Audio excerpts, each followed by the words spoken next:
शांति। हम सभी इस कल्याणकारी पुरुषोत्तम संगम युग पर डायरेक्ट प्रभु मिलन का अनुभव करने के लिए यहाँ पहुँचे हैं। हम सभी ब्राह्मणों का ये परम सौभाग्य है जो डायरेक्ट परमात्म मिलन का अनुभव भी करते, उनके वरदानों से अपनी झोली भी भरते। वैसे दुनिया के अंदर भी, खास भारत के अंदर संगम का बड़ा महत्व है। त्रिवेणी पर जहाँ 3 नदियों का संगम दिखाया है, कितने लाखों भक्त उस संगम पर स्नान करने के लिए, दान पुण्य करने के लिए जाते हैं। कितना बड़े से बड़ा मेला लगता है, लेकिन वो पानी की नदियाँ, उनका संगम एक यादगार के रूप में बनाया है। ये अलौकिक संगम युग जो हम सभी आत्माएं परमात्मा बाप के साथ मिलन का अलौकिक अनुभव करती हैं। आत्मा परमात्मा का मिलन है और सृष्टि चक्र के अंदर रात और दिन के मध्य का संगम है। ब्रह्मा का दिन और ब्रह्मा की रात गाई हुई है। सतयुग और त्रेता युग ब्रह्मा का दिन, द्वापर और कलयुग ब्रह्मा की रात। और जब रात का समय पूरा होता है, दिन प्रारंभ होता है, 24 घंटे के भी हद के इस दिन और रात के संगम पर सबसे महत्वपूर्ण समय अमृत वेले का माना गया है। ब्रह्म मुहूर्त में भक्त लोग सवेरे सवेरे उठकर स्नान कर स्वच्छ होकर भगवान का ध्यान करते हैं। विद्यार्थी उसी काल में उठकर स्टडी करते हैं। बहुत शुद्ध वातावरण, प्रकृति की देन भी इस 24 घंटे में सबसे श्रेष्ठ सवेरे सवेरे जब सूर्य उदय होने का समय होता है, उस समय को सर्वश्रेष्ठ समय माना गया है। तो इस बेहद के भी संगम पर, जबकि ये कलयुगी सृष्टि सतयुग में परिवर्तन हो रही है, इस संगम का भी अपने आप में बड़ा योगदान है, बहुत बड़ा महत्व है। कलयुग बदलकर सतयुग आएगा और उस कलयुग को सतयुग में परिवर्तन करने के इस संगम के समय में हम सभी आत्माएं ज्ञान स्नान करके प्रभु मिलन का आनंद लेकर अपने आप को पतित से पावन बनाती हैं। तो संगम पर ही परमात्मा के अवतरण का भाग्य हम सब इन आँखों से देखते हैं। कैसे वो इस सृष्टि मंच पर आते हैं और सृष्टि परिवर्तन का महान कार्य अपने बच्चों के द्वारा करवाते हैं। जब से बाबा ने ब्रह्म मुहूर्त के समय में कई बार बाबा कहते हैं, बच्चे संगम का समय कब शुरू होता है? जब 12 का घंटा पूरा होता है, विदेश के अनुसार, इंग्लिश के अनुसार पीएम और एएम। जब रात का समय पूरा होकर के एएम शुरू होता है, तो बाबा कहते हैं मेरा अवतरण 12:01 पर हो जाता है। वो संगम कहलाता है। तो बाबा ने भी कलयुग के अंतिम चरण में सतयुग की स्थापना करने के लिए अपना दिव्य अवतरण लिया और एक महान यज्ञ की स्थापना की, जिस यज्ञ में ब्राह्मणों को चुना और ब्राह्मणों का भाग्य बनाने के लिए उनके तन मन धन को सफल कराया। कितना छोटा यज्ञ आज बढ़ते बढ़ते कितना विस्तार को पाया है, वो हम सब अनुभव कर रहे हैं।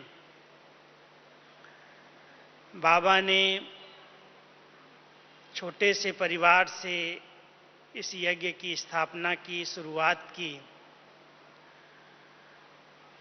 और धीरे धीरे आज पूरे विश्व के अंदर, पूरे ग्लोब पर अपने बच्चों को इस सृष्टि परिवर्तन के लिए पहुंचा दिया, भेजा। और ये सृष्टि कैसे बदल रही है, उसका मूल स्रोत, उसका मूल आधार बताया, स्व परिवर्तन से विश्व परिवर्तन। जब हम अपने आप का परिवर्तन करते हैं तो सृष्टि का परिवर्तन होता है। तो एक एक बच्चे को ज्ञान और योग से सशक्त बना करके बाबा उनका परिवर्तन कर रहे हैं। और जो जितना ही भी परिवर्तन होता जाता है, उसके श्रेष्ठ वाइब्रेशन से, उसकी पवित्र मनसा से वायुमंडल, प्रकृति के पांचों तत्व और पूरी सृष्टि का परिवर्तन होता है। इसलिए संगम युग कल्याणकारी युग है। इस कल्याणकारी युग में हर आत्मा को, चाहे वो परमात्मा को पहचानती है या नहीं, लेकिन हर आत्मा को मुक्ति और जीवन मुक्ति का वर्षा जन्म सिद्ध अधिकार के रूप में प्राप्त होने का ये समय है। इसलिए बहुत कल्याण का समय, कल्याणकारी युग है। भले हम सभी कलयुग को जब देखते हैं तो इस कलयुग के अंदर विकारों की अति है, प्रकृति के तत्व भी आत्माओं को परेशान कर रहे हैं। चारों तरफ से कलयुग में अत्याचार, भ्रष्टाचार, पापाचार, उसका बोलबाला है। लेकिन गुप्त रूप से परमात्मा स्वयं अवतरित होकर के इस कलयुगी सृष्टि को सतयुगी सृष्टि बनाने के लिए अपने बच्चों को पवित्र और योगी बना रहे हैं। तो इस कल्याणकारी युग में हम सबको ये नशा है कि हम सब भगवान के राइट हैंड बने, उसके कार्य में हम सब सहयोगी बन गए। और सबसे बड़ा भाग्य है जो हमने उसको नहीं ढूंढा, लेकिन उसने हमें ढूंढा। यहाँ जितने बैठे हैं वो सब ये अनुभव करते होंगे, भक्ति काल के अंदर भले हमने उसको ढूंढा है, लेकिन बिना एड्रेस के ढूंढा, पहचान नहीं थी। संगम युग पर स्वयं बाबा ने हम सबको ढूंढ लिया, क्योंकि उसके पास हमारी एड्रेस थी। कौन कौन मेरे पुराने भक्त हैं, कितनी उन्होंने मेहनत की है, भक्ति की है, तपस्या की है। तो ऐसे बच्चों को पूरे संसार से ढूंढ करके अपना बच्चा बनाया है। आप सभी जो यहाँ बैठे हैं ये अनुभव करते हैं कि बाबा ने मुझे खुद ढूंढा है ऐसे? अच्छा, सबको बाबा ने ढूंढा है, आपने नहीं ढूंढा है? आपने भी तो ढूंढा है ना? आपने ढूंढा जरूर है, भक्ति की है, लेकिन बिना पहचान के ढूंढा है। एक बार किसी स्थान पर मैं गया, मेरे पास उसका पूरा एड्रेस नहीं था। लोगों से पूछूं कि यहाँ पर कोई ब्रह्मा कुमारी आश्रम है, तो वो कहें कन्याकुमारी, अनेक प्रकार के नाम लेकर के संबोधन करें। जगह जगह पर मैं ढूंढता रहा कि ब्रह्मा कुमारी आश्रम कहाँ पर है। बहुत पुराना सेंटर वहाँ था, लेकिन एक ने भी मुझे एड्रेस नहीं बताई कि यहाँ पर ब्रह्मा कुमारी आश्रम कहाँ है। आखिर एक स्थान पर मैं गया जहाँ पर एक बाबा का फोटो लगा था, कास्केट लगी हुई थी। रिक्शे पर बैठे बैठे मेरी नज़र गई तो वहाँ पर उतरा, मैंने कहा ये कास्केट तुम कहाँ से लाए हो, ये शिव बाबा का सिंबल कहाँ से लाए हो? तो वो बाबा का बच्चा था, उसने मुझे एड्रेस बताई कि यहाँ पर ऐसे ऐसे गली में आप जाएंगे तो आपको सेंटर मिलेगा, चलो मैं आपको छोड़ के आता हूँ। यही भक्ति काल के अंदर हुआ कि हम सब ने बहुत खोज की, बहुत ढूंढा, जिसके पास पूछने लगे उसने भगवान के बारे में अपना अपना परिचय दे दिया, ऐसा है वो, ऐसा है वो, ऐसा है। और भटकते गए, उलझते गए, उसका एड्रेस ठीक न होने के कारण कोई भी प्राप्ति नहीं हुई। लेकिन जब बाबा स्वयं आए और अपने बच्चों को कहीं न कहीं गुप्त रीति से निमित्त बनाया, तो उन बच्चों के माध्यम से हमें बाबा का सही परिचय मिल गया। और परिचय नहीं मिला लेकिन हमारा संबंध भी जुड़ गया। संबंध भी जुड़ने के साथ साथ उससे इतना स्नेह हो गया, इतना प्यार हो गया, जो उसका वो हमारा हो गया, हम उसके मालिक बन गए, अधिकारी बन गए।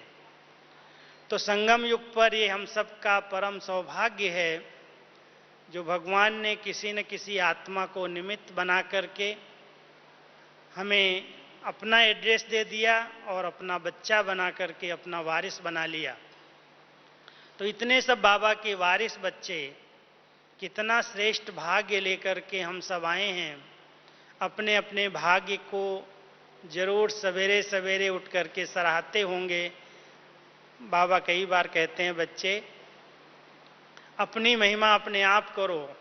वैसे कहते हैं मियाँ मिट्ठू नहीं बनो, लेकिन भाग्य कितना श्रेष्ठ है, कितना ऊंचा है, अपने आप की महिमा करो। वाह मेरा भाग्य, वाह, जो स्वयं की पहचान मिली, बाबा की पहचान मिली, युग की पहचान मिली, इतने बड़े परिवार की पहचान मिली।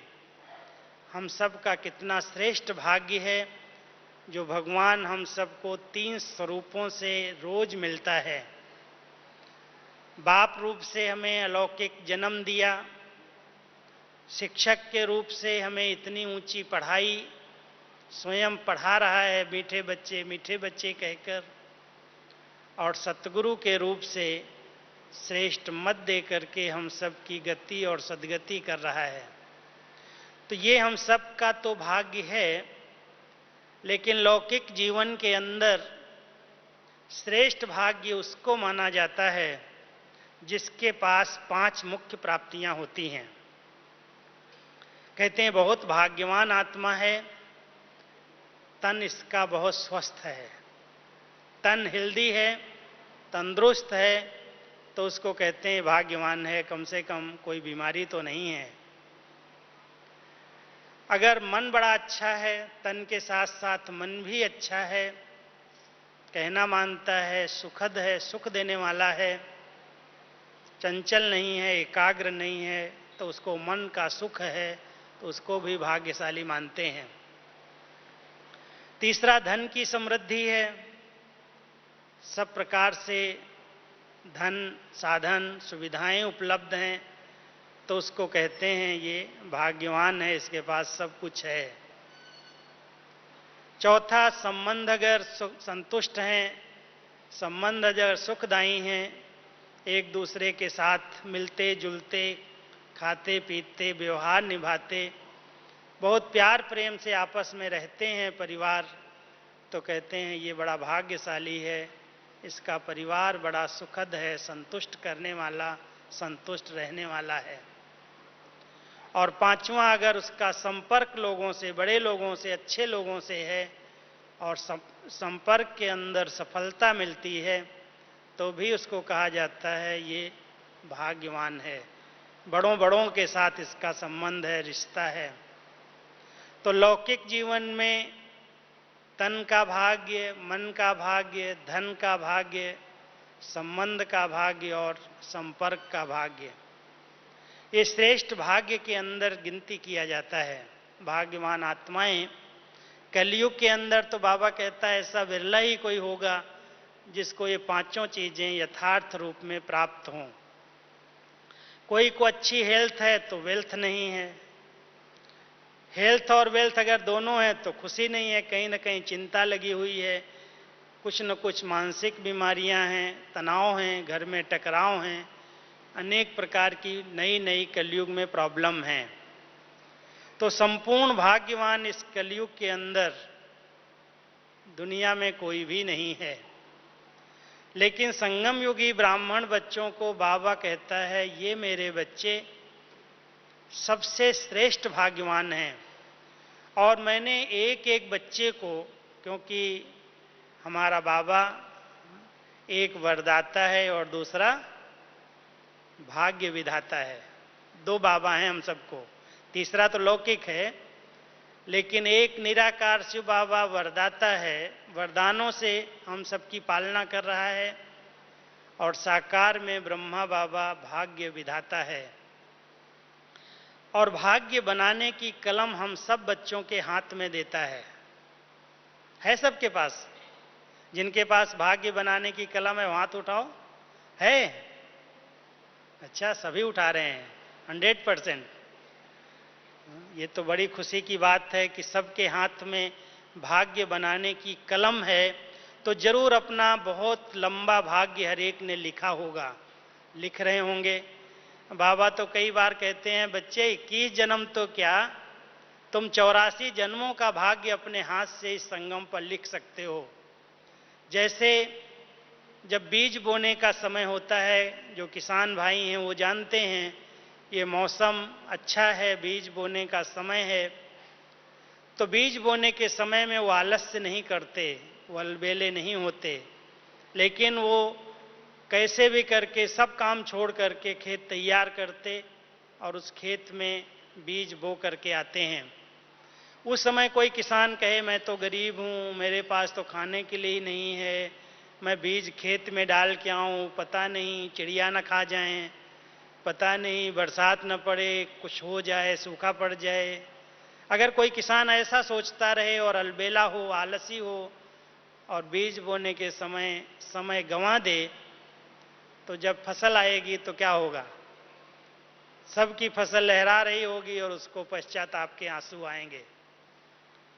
इसी प्रकार ये संगम का अमूल्य समय है कि अगर इस संगम के समय पर किसी ब्राह्मण आत्मा में आलस्य और अलबेलापन है, वो संगम के समय को सफल नहीं कर रहा है, बीज नहीं बो रहा है, श्रेष्ठ कर्मों की कलम से अपने भाग्य की रेखा नहीं खींच रहा है, तो क्या होगा?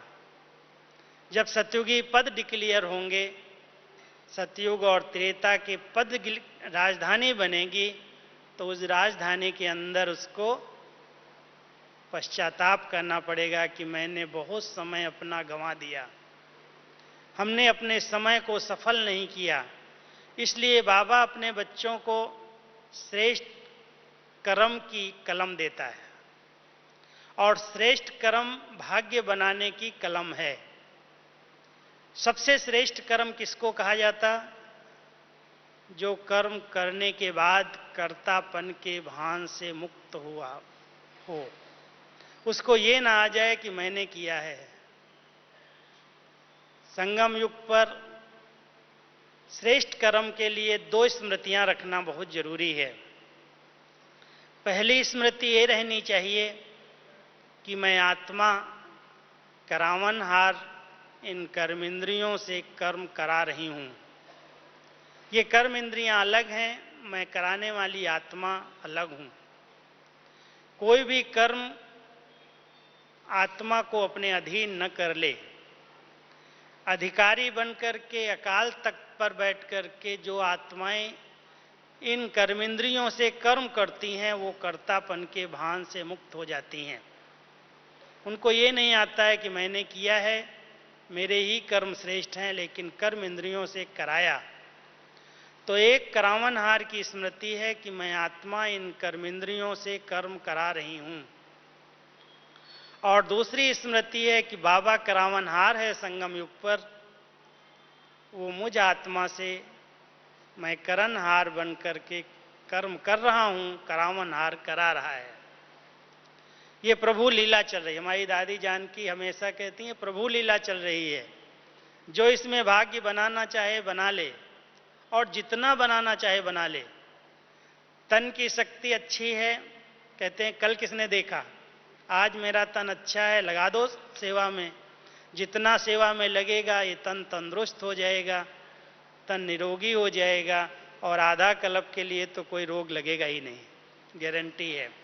लेकिन जब तन स्वस्थ है उस समय वो आलस्य कर रहा है, वो कहता है ये काम मेरा थोड़ी ही है, ये बहुत छोटा काम है, मैं तो बहुत पढ़ा लिखा हूँ, मैं तो बड़े घर का हूँ, ये झाड़ू लगाने का काम, ये सफाई करने का काम, ये काम स्थूल है, कर्मणा है, उसमें मैं क्यों हाथ लगाऊं, ये तो करने वाले बहुत हैं।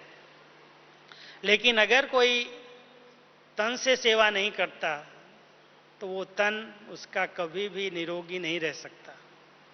यज्ञ के अंदर अगर तन से सेवा की है, तन को समर्पित करके सेवा में लगाया है बाबा के यज्ञ के अंदर, तो उसका तन, उसकी काया अपने आप शीतल हो जाती, उसके तन हर कर्मेंद्री निरोगी बनती जाती है, समर्थ होती जाती है। इसलिए कभी भी कर्मणा सेवा से जी नहीं चुराना। कोई भी यज्ञ की सेवा मिले, कोई छोटी सेवा नहीं होती। कई बार बाबा की ये मुरलियां चली हैं, हर सेवा की मार्क्स अपनी हैं। तो अगर हम तन से स्वस्थ और तंदुरुस्त रहना चाहते हैं तो बाबा के यज्ञ में हम इस तन को, बाबा कई बार ये शब्द यूज करते, हड्डी हड्डी स्वाहा करो। इसका भाव अर्थ यही है कि किसी भी प्रकार का सेवा का चांस मिले, हाँ जी करके नंबर ले लो। चांस लेने वाले चांसलर बन जाओ। ये सेवा मेरी नहीं, ये उसकी है, वो करेगा। बाबा कहता है तुम्हारा नंबर पीछे हो जाएगा, करने वाले तो ढेर आ जाएंगे। तुमको जो करना है, जो चांस मिलता है, हाँ जी करो और कर लो। तो तन का भाग्य, अगर तन को निरोगी रखना है तो स्व स्थिति, स्वस्थ उसको कहा जाता जिसकी स्व स्थिति अच्छी है। कोई भी सेवा करते करते जिसने अपनी स्थिति पर ध्यान दिया है, एक बहुत बैलेंस की जरूरत है। कई बार सेवाएं हम कर रहे हैं लेकिन सेवाओं में बिजी होने के कारण स्थिति पर इतना ध्यान नहीं देते। कहते क्या करूं, इतनी सेवाएं हैं जो मुरली पढ़ने का टाइम नहीं मिलता, इतनी सेवाएं हैं जो मैं थका हुआ होता हूं, अमृत वेले योग करने के लिए नींद नहीं खुलती, या उठता हूं तो नींद आती। ये सब बाबा कहता बहानेबाजी है। जहां लगन है, प्यार है, वहां बहाने नहीं होते। बहुत दृढ़ता के साथ संकल्प करो तो स्वस्थिति अच्छी बनती जाए। सेवा करते करते स्वस्थिति और सेवा का बैलेंस रख करके करेंगे तो स्वस्थ रहेंगे, तन साथ देगा। और बाबा कहता है अगर कोई पुराना हिसाब किताब कर्म भोग के रूप में आता भी है, कभी कभी बीमारी आ जाती है, तो ऐसा नहीं कि हम उस बीमारी को सोच सोच करके निराश हो जाएं, उदास हो जाएं। हमारे सामने सभी दादियां एग्जाम्पल हैं। सब प्रकार के रोग आए, बीमारियां आई, लेकिन कभी भी मन उनका बीमार नहीं हुआ। वो सदा ही कहती हैं मैं बिल्कुल ओके हूं, मुझे कोई बीमारी नहीं। डॉक्टर आएगा सामने, कहेंगे डॉक्टर तुम कैसे हो, उनसे पूछेंगे। तो कर्म भोग को उन्होंने कर्म भोग के रूप में यूज नहीं समझा, नहीं, लेकिन कर्म योग के रूप में यूज किया। इसलिए कर्म भोग उनके लिए सूली से कांटा बन गया। भोगना भोगने के रूप में नहीं है, आया है हिसाब किताब पूरा हो जाएगा, मन को हिला न दे। इसको कहते हैं हम सभी संगम युगी ब्राह्मणों को तन का श्रेष्ठ भाग्य प्राप्त है। और सबसे भाग्य तो ये है, इस तन के द्वारा कम से कम इन कानों में भगवान के महावाक्य जाते हैं, ये हाथ भगवान के काम में आते हैं, भगवान के यज्ञ की सेवा करते हैं, ये मुख भगवान के वाणी को सुनाने के निमित्त बनता है। इससे बड़ा भाग्य और क्या होगा। जो भगवान के बोल सुनते हैं, मुख से सुनाते हैं, हाथों से उनके यज्ञ की सेवा करते हैं, ये सबसे बड़ा भाग्य है। अगर कोई का तन इतना भी काम करता, भले कोई भी बीमारियां शारीरिक हों, लेकिन वो बाबा के ज्ञान को सुनता है, दूसरों को सुनाता है, कोई भी प्रकार की सेवा में हाजी करता है और कुछ नहीं कर सकता है, लेकिन अपनी मंशा से बहुत पॉजिटिव संकल्पों से एक अच्छा वातावरण बनाता, सदा शुभ सोचता है, हर्षित रहता है, खुशी में प्रसन्नचित होकर के बात करता है, तो भी एक बहुत अच्छी सेवा हो जाती है। लोग मिलने वाले कहते हैं कि देखो आज इसको इतनी बीमारी है, लेकिन इसका चेहरा कितना हर्षित है, इसके बोल में कितनी खुशी है, जैसे कुछ भी नहीं है। क्योंकि उसकी बुद्धि में ये बात रहती है कि ये तो कोई कर्जा उतर रहा है, ये तो कोई हिसाब किताब पूरा हो रहा है।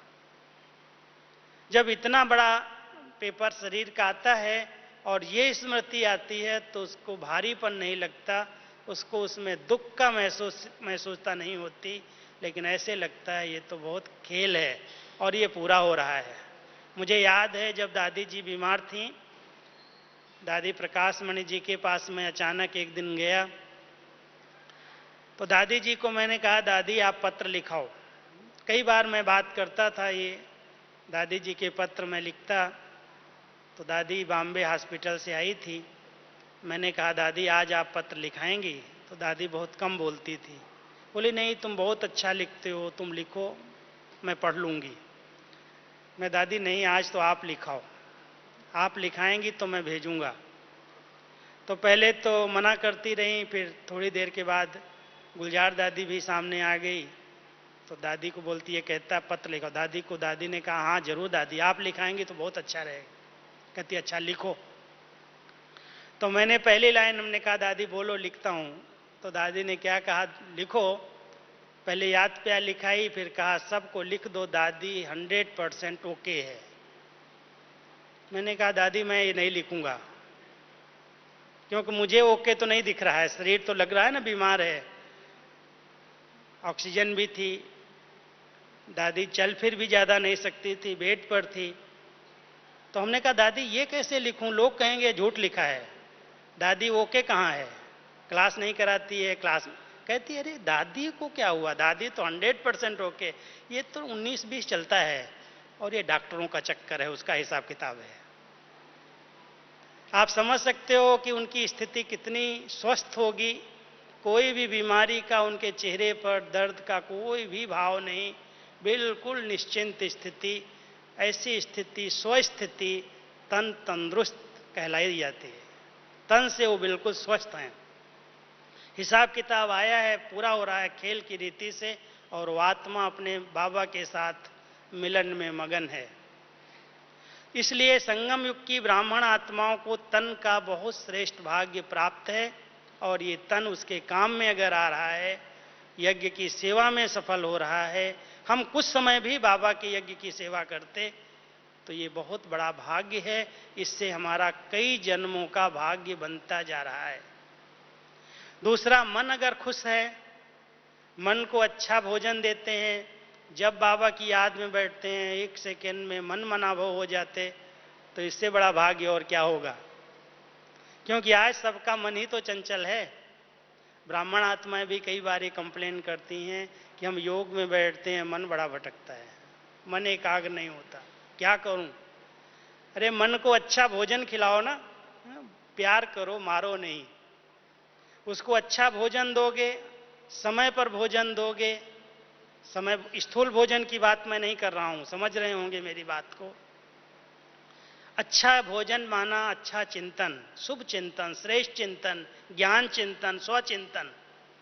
अगर कोई आत्मा ऐसा ज्ञान चिंतन, स्वचिंतन, प्रभु चिंतन करती है, उसका मन, उसको उसका जो भोजन मिल रहा है वो दृष्टि से, पढ़ाई से, वो भोजन मन को स्वस्थ बना देता है, खुश बनाता है।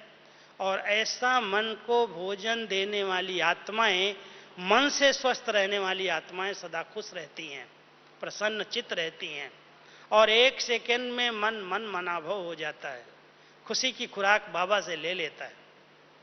तो क्या अनुभव है आप सबका? कम से कम मधुबन के अंदर मन को 1 सेकेंड में इस साकार वतन से अव्यक्त वतन, अव्यक्त वतन से मूल वतन में ले जा सकते हो। है प्रैक्टिस करना यहाँ पर, क्योंकि यही भटकाता है, यही परेशान करता है, और उसका कारण है कि इसकी हमने ठीक तरह से पालना नहीं की है। बहुत व्यर्थ संग में मन को तीन चीजें बहुत अधिक प्रभावित करती हैं, इसलिए वो कंट्रोल में नहीं रहता। एक संग, कहते हैं जैसा करोगे संग वैसा लगेगा रंग। अगर कोई नेगेटिव बोलने वाले का, व्यर्थ बोलने वाले का संग आपने कर लिया और उसके साथ बैठना उठना शुरू किया, तो थोड़े समय के बाद वो आपके मन को इतना दूषित कर देगा, इतना किचड़ा भर देगा, जो भावनाएं आपकी यज्ञ के प्रति, बाबा के प्रति, परिवार के प्रति हैं, वो सब तोड़ देगा। इसलिए नेगेटिव बोलने वाला, व्यर्थ बोलने वाला, सोचने वाला उस संग से अगर परहेज करेंगे तो मन आपका बहुत नियंत्रण में रहेगा। और दूसरा कहते हैं जैसा खाओगे अन्न वैसा बनेगा मन। आज अन्न जो है हम सब जानते हैं, सब प्रदूषित हो चुका है। अनेक प्रकार की रासायनिक खादों से, अनेक प्रकार की कीटनाशक दवाइयों से उसको प्रदूषित किया गया है और पैदा करने वालों की भावनाएं पैसा पैसा पैसा। इस कारण से आज भ्रष्टाचार बहुत ज़्यादा फैला है। हर एक के मन में पैसे के सिवाय और कुछ है ही नहीं। इसलिए आवश्यकता है जितना हो सके कम से कम, हमारे अगर बीके किसान खेती करने वाले हैं तो वो तो ऐसा अन्न उपजाएं और अपने परिवार को खिलाएं जो उनके मन में कोई भी प्रकार की कुविचारधाराएं ना आए। योगिक खेती करो, सात्विक खेती करो, जैविक खेती करो और उस पर अच्छे वाइब्रेशन के प्रयोग करो। अगर आपको कोई ट्रेनिंग चाहिए तो ग्राम विकास प्रभाग के द्वारा आप ले सकते हो। कोई ज़रूरत नहीं है आज की जहरीली दवाइयों को, खादों को यूज करके और विष युक्त पदार्थ को पैदा करने की। इसलिए मन को शुद्ध करने के लिए अन्न की शुद्धता बहुत जरूरी है। बाबा तो हम सबको यहाँ तक अंडरलाइन कराते हैं कि विकारियों के हाथ का बनाया हुआ भी भोजन नहीं करना। बहुत पवित्र और योगी आत्माओं के हाथ का अगर करेंगे तो आपका मन आपके कंट्रोल में आ जाएगा, क्योंकि अन्न का प्रभाव मन के ऊपर बहुत ज़्यादा आता है। और तीसरा है जो आजकल दृश्य हम सब देखते हैं, अधिकतर कलयुग की सबसे बड़ी माया क्या है? दूरदर्शन, टीवी। और उस टीवी ने तो टीबी की बीमारी पैदा कर दी है। उसके बिना तो शायद कईयों को नींद ही नहीं आती है। सीरियल देखेंगे, न्यूज़ के बहाने कितनी सारी बातें और कितने समाचार मन को दूषित कर रहे हैं, पता नहीं चलता क्या बात। अगर कोई एक ब्रेकिंग न्यूज आ रही हो और उसको बार बार आप पढ़ते जाओ तो मन प्रदूषित होगा या स्वच्छ होगा, आप खुद सोच सकते हो। इसलिए आवश्यकता है मन को बड़ा सुमन बनाने की, इसको अच्छा भोजन, अच्छा संग, अच्छा साहित्य, अच्छा अध्ययन देने की। ये मन आपका सुखदायी हो जाएगा और मन श्रेष्ठ भाग्यवान आपको बहुत अच्छी यात्रा कराएगा जहां आप लेना चाहो। इसको बाबा कहता है ये मन अंतर वाहन है, आप आत्मा का ये वाहन है और इस वाहन के द्वारा तो आप जिधर जाना चाहो जा सकते हो। अगर मनसा सेवा करनी है तो वाहन के बिना कहाँ जाओगे आप? और स्थूल वाहन इसके लिए नहीं चाहिए, वो मन ही वाहन है। और अंतर मन के वाहन से, अव्यक्त शरीर से आप कहीं पर भी भ्रमण कर सकते हो, लेकिन इसको बहुत शक्तिशाली, सशक्त बनाने की आवश्यकता है।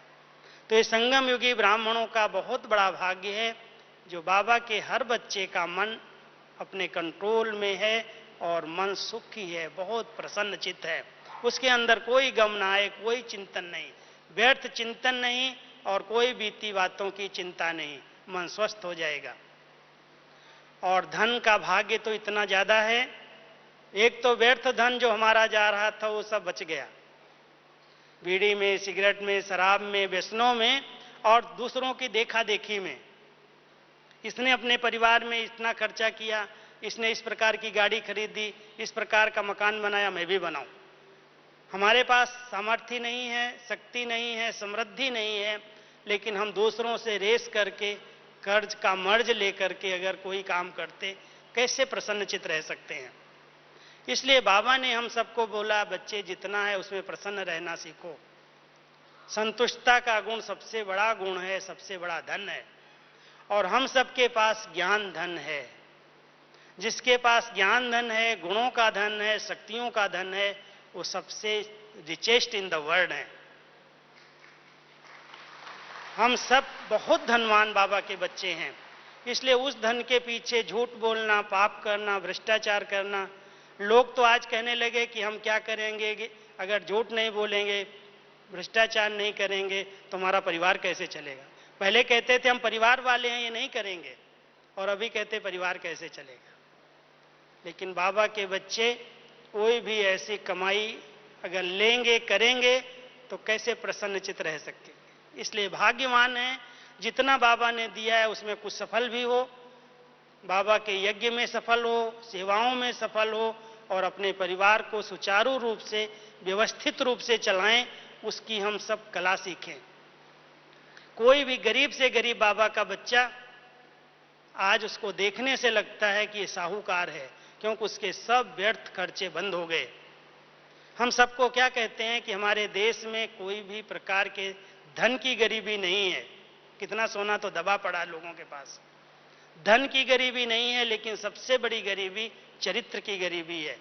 उसका चरित्र गिर गया है, इसलिए वो गरीब है। तो अगर हम बाबा के बच्चे चरित्रवान हैं तो सबसे बड़े भाग्यवान हैं। और ऐसा चरित्र बाबा ने हमारा बनाया है जो किसी के धन के ऊपर आंख नहीं जाती, किसी के मनी पर आंख नहीं जाती, मान की इच्छा नहीं रहती।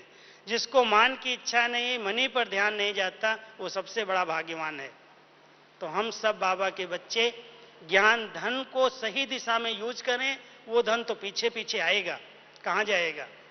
गुणों का धन है, शक्तियों का धन है, तो बाबा कहता है कोई भी बच्चा गरीब नहीं रह सकता, भूखा नहीं सो सकता, मैं उसकी गारंटी लेता हूं। इसलिए हम सब धनवान हैं, इतने भाग्यवान हैं। और संबंध देखो, एक बाबा कहता है तुम्हारे सब संबंध मेरे साथ हैं। बाबा तो गोल है, कोई भी संबंध बना लो, चाहे बाप बना लो, चाहे साजन बना लो, चाहे सखा बना लो, चाहे सर्जन बना लो, हर संबंध एक बाबा के साथ हम निभा सकते। इतना बाबा सर्व संबंधों से इस संगम पर हम बच्चों को मिलता है और कहता बच्चे जिस संबंध की आपको चाहना है, जिसकी आवश्यकता है, जो महसूस होता है कि ये संबंध खाली खाली लगता होना चाहिए, उस सब संबंधों से मैं आपका सच्चा साथी बन सकता हूं, अविनाशी साथी बन सकता हूं। मैं मरता नहीं हूं, मैं धोखा नहीं देता हूं। लौकिक में संबंध तो कहीं भी कभी भी शरीर छोड़ के चले जाएंगे या कहीं न कहीं प्रकार से स्वार्थ के कारण धोखा दे देंगे। इसलिए अविनाशी संबंधी हम सबको मिला है, और एक बाबा के साथ जिसने सर्व संबंध जोड़े हैं वो सबसे बड़ा भाग्यवान है। हम लोगों को तो ये नशा रहता है कि हमारे जैसा कोई भाग्यवान नहीं, क्योंकि हमारा साथी, हमारा सब प्रकार के संबंधी एक बाबा है, दूसरा कोई नहीं। तो किसी भी रूप से, बाप रूप से, शिक्षक रूप से, सतगुरु रूप से, माँ के रूप में, बच्चे के रूप में, साजन सजनी के रूप में, सखा के रूप में, सर्जन के रूप में, सब संबंध एक बाबा के साथ हैं। इसलिए हम सब संतुष्ट हैं कि हमको इतना अच्छा साथ निभाने वाला, संबंध देने वाला साथी मिला है, तो किस चीज की कमी है। इसलिए संबंधों का भाग्य भी बहुत श्रेष्ठ है। और संपर्क किसके साथ है, आप विचार करके देखो। ये होली हंसों के साथ हमारा संपर्क है। इतना बड़ा ब्राह्मण परिवार किसको मिलेगा। हम सब एक परिवार के हैं। यहाँ कोई जाति भेद नहीं, कोई रंग भेद नहीं, कोई भाषा भेद नहीं। होली हंसों का संगठन है। मान लो कोई सेवाओं के क्षेत्र में, लौकिक क्षेत्र में कहीं जाते हैं, कोई ऐसे लोगों का संग मिलता है जो ग्लानि करते हैं, जो टकराव में आते हैं, जो सम्मान नहीं देते हैं। ऐसे लोगों को बाबा कहता है, मान लो कोई हंसों को बगुलों का संग कहना पड़ता है तो भी उसमें खुशी है, कोई बात नहीं, इनकी सेवा करने के लिए बाबा ने इनके पास भेजा है। ये संबंध संपर्क जो है ये सेवा के लिए है। इसलिए सेवा के संपर्क में कोई भी आत्माएं नीचे ऊपर आती करती हैं तो उनके प्रति भी बहुत शुभ भावना, बहुत श्रेष्ठ वृत्ति, इन सब का भला हो, सबका कल्याण हो, उनसे बदला लेने की भावना नहीं है। तो हम सबको संपर्क कितना श्रेष्ठ है। ब्राह्मणों के बीच में हम उठते बैठते, खाते पीते, कोई भी बात होती है। आज देखो अभी 2-3 दिन पहले हमारी अचल दीदी ने पंजाब जोन की जो हैं उन्होंने शरीर छोड़ा। उनकी न्यूज जब आई, हजारों भाई बहनें शमशान यात्रा में थे। कितना बड़ा भाग्य है कि आज कोई शरीर छोड़ता है, उसके पीछे आगे 10 लोग भी नहीं होते। आज कोई ब्राह्मण आत्माएं, पवित्र आत्माएं, त्यागी तपस्वी आत्माएं, उनके पीछे हजारों आत्माओं का समूह होता है। तो कितना बड़ा संपर्क संगठन है हम सबका। हम देखते हैं कितने भाग्यवान हैं हम सब, जो इतना बड़ा परिवार हम सबको मिला है। कितनी महानताएं हैं, ये भाग्य अपना स्मृति में रखो तो नशा चढ़ता है। वाह मेरा भाग्य वाह। तो संगम युग पर हम सब पद्मा पदम भाग्यशाली ब्राह्मण आत्माएं हैं। लेकिन कई बार थोड़े समय में आपको बताऊंगा कि ये भाग्य खंडित क्यों होता है। कई कारण हैं। हम लोगों ने कई बंधन अपने आप क्रिएट किए हैं। भाग्यवान संगम पर वो है जो निर्बंधन है। हर एक अपने आप से पूछना, क्या मैं आत्मा निर्बंधन हूं? कोई भी प्रकार का बंधन मुझ आत्मा को अपने रस्सियों में बांध तो नहीं लेता है। स्थूल में कोई संबंधों में बंधन हो सकते हैं, लेकिन मन को कोई बांध नहीं सकता। तो भाग्यवान आत्मा ये हैं, वो हैं जिनका मन निर्बंधन है, मन का बंधन न हो। 1 सेकेंड में संकल्प करो और अशरीरी बन जाओ। 1 सेकेंड में बाबा के साथ मिलन मनाने पहुंच जाओ। कोई देह, संबंध, पदार्थ, कोई भी प्रकार की आकर्षण अगर आकर्षित नहीं करती, वो निर्बंधन आत्मा सेकंड में अशरीरी बन सकती है। तो भाग्यवान उसको हम कहते जो निर्बंधन है, निराधार है। कोई देहधारी के आधार की भी आवश्यकता नहीं, बाबा ही सर्वाधार मूर्त है। अगर जिसने बाबा को आधार बनाया है, कई कुमार कुमारियां हैं, वो समझते हैं कोई तो आधार चाहिए। बाबा कहता है जिसने इस संकल्प को लेकर के पुरुषार्थ किया, वो कहीं ना कहीं फेल हो जाएगा। सच्चे दिल से बाबा को आधार बना करके संबंधों में निराधार रहना सीखो। बाबा आपको मदद करने के लिए समय पर हाजिर हो जाएगा, कहीं न कहीं से मदद दिलाएगा। और बहुत से भाई बहनों के अनुभव हैं कि जब हमने कोई सहारे का, किसी देहधारी को आधार नहीं बनाया, तो बाबा अपने आप कोई न कोई रास्ता निकाल करके खुद आकर के मदद कर देता है, कहीं से करा देता है। लेकिन अगर पहले संकल्प में कोई देहधारी याद आ गया कि वो होता तो बड़ा मदद करता, तो बाबा पहले देखता है कि पहले वो आ जाए मदद करने के लिए, फिर मैं देखूं। इसलिए पहले संकल्प में बाबा के सिवाय और कोई आधार याद ना आए। कोई भी पेपर आए, पेपर तो हर एक के सामने आते ही हैं, लेकिन अगर पेपर में कोई व्यक्ति विशेष पहले याद आ गया तो बाबा किनारा कर लेता है। जिसको सर्वसमर्थ साथ मिला है और वायदा किया है कि मैं तुम बच्चों के साथ कंबाइंड हूं, आप समझ सकते हो जिसका साथी सर्वशक्तिवान है और वो उसके साथ कंबाइंड है। भले साथ वाला कमजोर भी हो, हमारे कोई संस्कार भी हो, कोई हमारा हिसाब किताब भी हो, लेकिन हमारा साथी इतना शक्तिवान है जो हर साथ निभाने के लिए तैयार है। लेकिन क्या सच्चे दिल का सौदा है? बाबा को सबसे अच्छी पसंद आती है सच्चाई। अगर मन की, दिल की सच्चाई है तो बाबा 1 सेकेंड में, बच्चे ने दिल से कहा बाबा, बाबा हाजिर हो जाता। अनुभव करके देखो। इसलिए निर्बंधन और निराधार रहने वाली आत्माएं संगम पर भाग्यवान हैं। और साथ साथ निर्विकल्प और निर्व्यर्थ संकल्प, निरसंकल्प स्थिति ब्राह्मणों की नहीं है। ऐसे आप नहीं सोचना कि हम ऐसा पुरुषार्थ करें, हम योग में बैठे निरसंकल्प हो जाएं। कई लोग ऐसी हठ योग की क्रियाएं करते हैं। ये बाबा कहता है हठ का मार्ग नहीं है, बहुत सहज मार्ग है। इसमें मन को कोई संकल्प रहित बनाने की जरूरत नहीं है। श्रेष्ठ संकल्प, शुद्ध संकल्प, सीमित संकल्प, अच्छे संकल्प आपको बहुत सुखद अनुभूति कराएंगे। इसलिए संकल्पों को डेट करने की जरूरत नहीं है। हमारी डेट साइलेंस नहीं है, स्वीट साइलेंस है। और उस स्वीट साइलेंस के अंदर बहुत शुद्ध प्यार के अनुभव के संकल्प हैं। उन संकल्पों के आधार से हम बाबा से मिलन मनाते। उस समय कोई भी व्यर्थ संकल्प उसको डिस्टर्ब न करे, वो है निर्व्यर्थ संकल्प समाधि। कोई भी व्यर्थ संकल्प ना आए। मान लो आप यहां पर बैठे हैं, क्लास में बैठे हैं, योग के लिए बैठे हैं, उस समय आपको पता नहीं बाहर क्या हो रहा होगा, घर में क्या हो रहा होगा, दुकान पर क्या हो रहा होगा, किसी भी प्रकार का यहां बैठे संकल्प आ रहा है, यही संकल्प व्यर्थ है। इस व्यर्थ संकल्प को कंट्रोल करो, अभी आवश्यकता नहीं है। अभी तो हम प्रभु मिलन में, बाबा के घर में उसका आनंद लेने के लिए आए हैं। ये 3 दिन के बाद हम सोच लेंगे। इसलिए अगर उस समय ब्रेक लग जाती है तो मन आपका बहुत अच्छा हो जाएगा और मन से बाबा को याद करेंगे तो निर्विकल्प और निर्व्यर्थ संकल्प सहज बन जाएंगे। तो जिन आत्माओं के निर्व्यर्थ हैं, निर्विकल्प जो रहना जानते हैं, विकल्प ना आए, विकारी संकल्प ना आए, वो सबसे बड़े भाग्यवान हैं। हम सब वही भाग्यवान आत्माएं हैं जिनको व्यर्थ टच भी न कर सके। लेकिन कहेंगे व्यर्थ बहुत आता है। कई लोग कहते व्यर्थ साहब बहुत आता है, इसको कंट्रोल करना बड़ी मेहनत है। कारण क्या है? क्योंकि समर्थ संकल्पों में रमण करने की आदत नहीं है। अगर ज्ञान का चिंतन करो, मनन करो, जो बाबा के वरदान सुने हैं, मुरली सुनी है, उन पर थोड़ा विचार सागर मंथन करो। मन को काम तो जरूर चाहिए, खाली तो छोड़ोगे तो भटकेगा ही, भटकाएगा ही।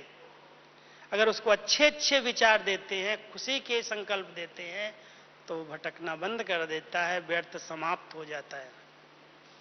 और 5वीं बात मैं यहां पर आपको सुनाता हूं। भाग्यशाली आत्माएं लगाव, झुकाव, प्रभाव और टकराव, इस समय बहुत सा समय हमारा संगम का अमूल्य समय इन बातों में व्यर्थ जा रहा है। अगर ब्राह्मण आत्माएं सूक्ष्म चेकिंग करें, कोई न कोई आत्माएं अपना प्रभाव डाल के चली जाती, और अगर प्रभाव नहीं डालती हैं तो लगाव, टकराव, कहीं न कहीं टकराव की स्थिति पैदा कर लेती। सेवाओं के क्षेत्र में भी टकराव की स्थिति आ जाती है। अगर ब्राह्मण जीवन में कोई भी ब्राह्मण आत्मा इससे मुक्त नहीं है तो भाग्यशाली कैसे कहलाएगी? भाग्यशाली आत्माएं किसी के प्रभाव, लगाव, झुकाव, दबाव में नहीं आती और किसी से भी टकराव की स्थिति पैदा नहीं करती। ठीक है, हर आत्मा का अपना अपना पार्ट है। टकराव में मैं क्यों आऊं? क्यों बाबा ने कहा है इसका यही पार्ट है, तो इसलिए टकराना नहीं। टकराएंगे तो बहुत सी शक्तियां, बहुत सा समय व्यर्थ चला जाएगा। इसलिए भाग्यशाली आत्माएं न टकराव में आती, न लगाव, झुकाव, प्रभाव में आती हैं। और सबसे बड़ी भाग्यवान आत्माएं वो हैं जो किसी भी उलझन में उलझती नहीं हैं। उलझने आने वाली हैं, बहुत आती हैं, आएंगी। कई परिवार के सदस्य भी उलझने पैदा कर देते हैं, किसने कहीं न कहीं कोई अवज्ञाएं करके, कोई न कोई उल्टा श्रीमत का उल्लंघन करके उलझनों का वातावरण क्रिएट कर देते हैं। लेकिन भाग्यशाली आत्माएं उन उलझनों में उलझती नहीं हैं, वो बहुत सुलझी हुई रहती हैं, वो अपना रास्ता निकाल लेती हैं, उसमें अपने आप को, संकल्पों को नष्ट नहीं करती। संकल्प और समय संगम युग के सबसे श्रेष्ठ खजाने हैं। अंडरलाइन करके चलना है। कोई भी उलझन का वातावरण कहीं भी दिखाई दे, कोई भी क्रिएट कर रहा हो, मुझे उस उलझन में नहीं उलझना है। अगर मैं ठीक कर सकता हूं तो ठीक करूं, नहीं तो बाबा अपने आप इसको ठीक करेगा। मैं उसमें उलझ न जाऊं। क्यों हुआ, कैसे हुआ, कब हुआ, कहां हुआ, यही बाबा कहता है क्यों, क्या, कैसे की क्यों है, और इसी के कारण तुम्हारा टाइम वेस्ट हो रहा है। संगम का समय, हे ब्राह्मण आत्माएं, भाग्यवान आत्माएं, बहुत अमूल्य है। किसी भी उलझन में उलझना नहीं। बड़ा सुलझा हुआ मन हो, बाबा की टचिंग आती रहे। कल मैं विदेशियों का क्लास करा रहा था, मेरे पास 3-4 माताएं उठ के आई। मुरली पर क्लास था कि मुरली क्या है। कहती भाई जी आप कैसे मुरली सेलेक्ट करके मेरे पास भेजते हो? मैं क्यों, ये तो बाबा कराता है, मैं कुछ नहीं करता। तो कहती है कि जो मुरली चलने वाली होती है, जो मुरली सुनाई जाने वाली होती है, वो मुझे अमृत वेले ही पूरी बुद्धि में आ जाती है। आप समझ सकते हो कितनी सुलझी हुई आत्माएं होंगी, कितना बाबा से प्यार होगा, जिनको बाबा सुनाने के पहले, क्लास में सुनाने के पहले योग में ही टच कर देता है कि आज मुरली में ये वरदान है, आज मुरली में ये बात है। बुद्धि की लाइन जिनकी क्लीन और क्लियर है, जहां कोई भी उलझन नहीं है, क्यों क्या में उलझी हुई आत्माएं नहीं हैं, स्वच्छ आत्माएं हैं, वो बाबा की टचिंग को कैच कर लेती हैं। टच तो बाबा हर एक बच्चे को करता है, हर बच्चे को संगम पर टच करता है, लेकिन कहता है, कई बार हंसी में कहता है कि फोन करो आप, और उस फोन का रिसीवर कोई ने उतार के रख दिया हो, कितना भी हेलो हेलो करो आवाज ही नहीं आएगी। बाबा भी अपने बच्चों को कोई भी परिस्थिति, कोई भी बात आने वाली होती है, फौरन टच करता है, हेलो करता है, बच्चे जाग जाओ, समझ जाओ। लेकिन बच्चे ने अपना रिसीवर उतार दिया और अपनी बुद्धि को कहीं ना कहीं इंगेज करके रखा है, बाबा क्या करेगा? इसलिए बाबा की अगर टचिंग को कैच करना है तो सबसे अच्छा साधन है किसी भी उलझन में उलझने नहीं देना, कुछ भी हो रहा हो। ड्रामा में संगम युग पर सब अच्छे से अच्छा होने वाला है। ड्रामा कल्याणकारी है, संगम युग कल्याणकारी है, हमारा बाबा कल्याणकारी है, मुझ बच्चे का अकल्याण हो ही नहीं सकता। यदि संपूर्ण निश्चय है तो अगर जरा भी संशय आ गया तो जरूर कल्याण कुछ न कुछ हो जाएगा। इसलिए संपूर्ण कल्याणकारी समय को पहचानो और किसी भी उलझन को आते हुए, देखते हुए, परिस्थितियां, बाबा कहता है कलयुग के अंदर हर चीज अति में जाने वाली है, बिना अति के अंत होगा नहीं। जब हर चीज अति में जाने वाली है तो हिसाब किताब अति में आएंगे, इविल स्पिरिट्स अति में वार करेंगी, हिसाब किताब कहीं पर भी किसी देहधारी के साथ होंगे वो निकलेंगे, कुछ भी पिछला अगला होगा सामने आएगा। अगर मैं उलझ गया तो बाबा की टचिंग नहीं आएगी, कैच नहीं करूंगा, उसमें पास कैसे हो जाऊंगा? इसलिए उलझना नहीं। भाग्यवान आत्माएं हैं जिनका मन बड़ा सुलझा हुआ है।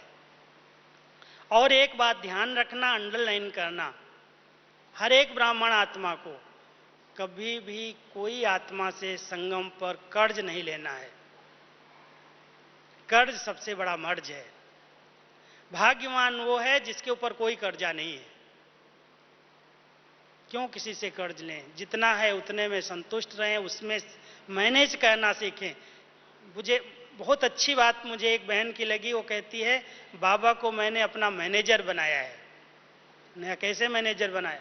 कहता बाप माँ तो हम लोग बन गए, अभी बाबा ने अपने समान ये तो सेवा सिखा दी, पालना दे रहे हैं, जन्म दे रहे हैं, सब कुछ कर रहे हैं, लेकिन हमको जरूरत है मैनेजर की। बाबा तुम मैनेज कर, हमारे धन को मैनेज कर, हमारे इस घर को मैनेज कर, हमारे परिवार को मैनेज कर, बाबा मेरा मैनेजर है। कितना अच्छा संबंध है।